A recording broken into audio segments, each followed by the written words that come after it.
principales. La première de toutes, c'est la très faible intégration de l'immigration sur le marché du travail en France. C'est-à-dire que le taux de chômage des immigrés dans notre pays, il est le double de celui des personnes sans ascendance migratoire.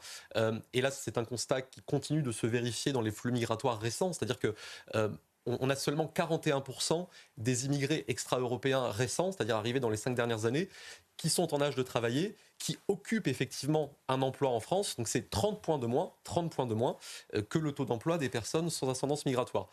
Le deuxième constat qui est lié au premier, évidemment, c'est celui d'une pauvreté plus fréquente chez les immigrés. On a environ un tiers, 32% des immigrés en France qui vivent sous le seuil de pauvreté.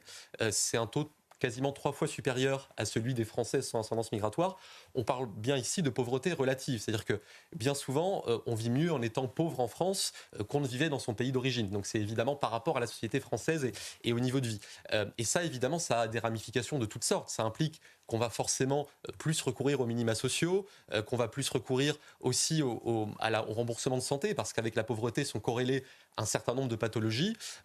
On peut dire par exemple qu'on a aujourd'hui la moitié des bénéficiaires de l'aide alimentaire en France qui sont des immigrés, et ça c'est un résultat direct de la surpauvreté que j'évoquais.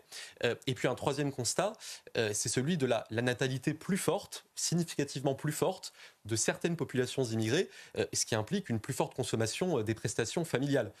En 2023, on a eu 30% des naissances enregistrées en France qui ont été issues d'au moins un parent né en dehors de l'Union européenne.